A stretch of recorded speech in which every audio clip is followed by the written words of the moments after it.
2 de la tarde, 7 minutos. En Colombia, uno de los encargados de liderar la respuesta frente a la pandemia del COVID-19 fue el entonces ministro de Salud, Fernando Ruiz, quien recuerda esos días agitados en los que la toma de decisiones eran sobre la base de un fenómeno totalmente desconocido. En diálogo con Juan Camilo Merlano explica su actuar, lo que cambiaría y lo que no. A propósito de estos 5 años desde la pandemia del COVID-19, parece increíble que haya pasado tanto tiempo. ¿Cómo fueron esos momentos en los que ustedes empiezan a tomar esas primeras decisiones, que se dan cuenta del avance de la pandemia y que dicen es momento en que empecemos a actuar y actuar rápido? ¿Tú puedes creer que yo me posesioné el 3 de marzo? Más o menos mi posesión fue como a las 2 de la tarde. A las 5 de la tarde estaba llegando a un consultorio de una clínica de Bogotá una persona por un cuadro respiratorio. Y el 6 nos notificaron que era el primer caso de COVID en Colombia. Es decir, es algo realmente increíble cómo sucedió todo. Primera decisión que creo que así fue la más importante y la que se dio a través de todo el tiempo y mantuvimos permanentemente fue la de comunicar. Lo primero era, debemos tener una claridad de que hay que comunicar a la población colombiana las cosas como son. Hay que tener informada a la población. No queríamos generar un pánico. Mientras tanto, estábamos con el instituto haciendo las estimaciones de cuántos casos podría haber, cuál podría ser el impacto. Doctor Ruiz, y viendo un poco en retrospectiva lo que fueron esas acciones que tomó el gobierno nacional en su momento, ¿usted está satisfecho con los resultados? Pues mira, uno no puede nunca estar satisfecho cuando hay un evento que pudo haber causado fallecimiento de 160.000 personas. Yo me siento muy tranquilo en el sentido de que si tú miras las estadísticas de Colombia al final del año 2022, nosotros estuvimos en el puesto 33 en la tasa de mortalidad, no en el número de fallecidos, sino en la tasa de mortalidad, que es el indicador que mide realmente el efecto. Pero obviamente aquí detrás hay una historia de mortalidad, de dramas humanos muy duros. Y yo creo que fue la crisis más dura, la crisis aguda más fuerte que ha tenido nuestro país en toda su historia republicana e indudablemente desde el punto de vista de salud pública, la crisis de salud pública por mucho más grande que hemos tenido en toda nuestra historia.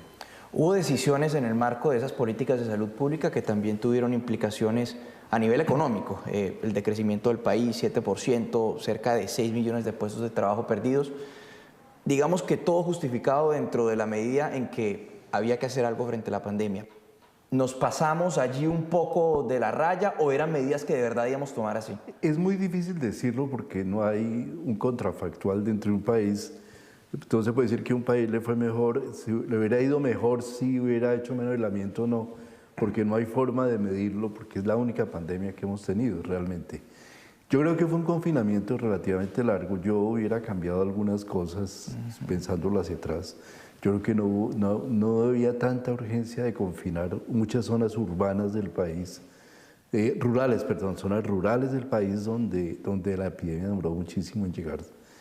Pero yo creo que Colombia tuvo una cosa que fue distintiva y es que nos hizo diferentes, que nosotros abordamos la pandemia no solamente como un problema de salud pública, la abordamos como un tema general social de la sociedad.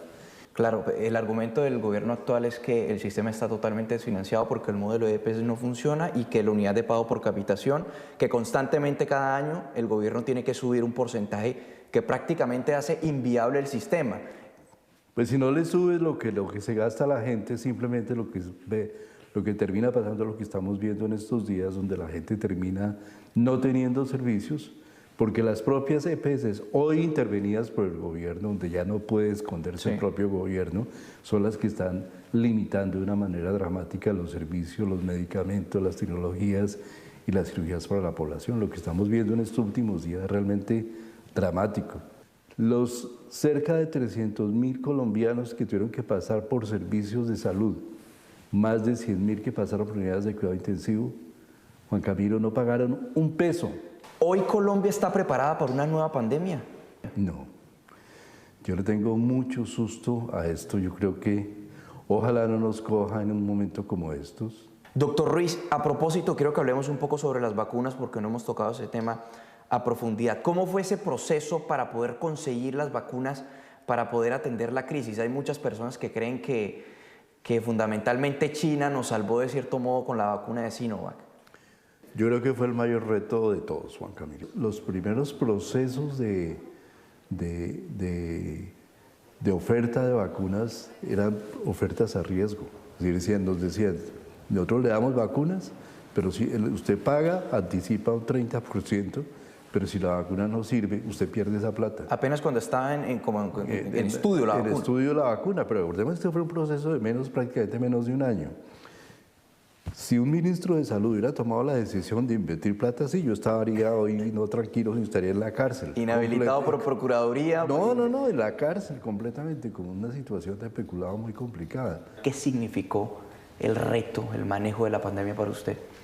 Obviamente el mayor reto de mi vida, yo creo que fue tanto un reto como una oportunidad. Yo soy un salubrista, me tocó dirigir la respuesta a la pandemia de Zika, de chikungunya, pero nunca algo de estas dimensiones. Entonces creo que me tocó algo para lo que venía preparado de alguna manera y un reto muy especial y muy fuerte, personal, humano. Increíblemente, Juan Camilo, durante esos casi 3 años no hubo un solo día en que yo me enfermara de nada. Doctor Ruiz, muchísimas gracias por estar con nosotros en Noticias Caracol. A ti, Juan Camilo, muchas gracias por esta oportunidad también.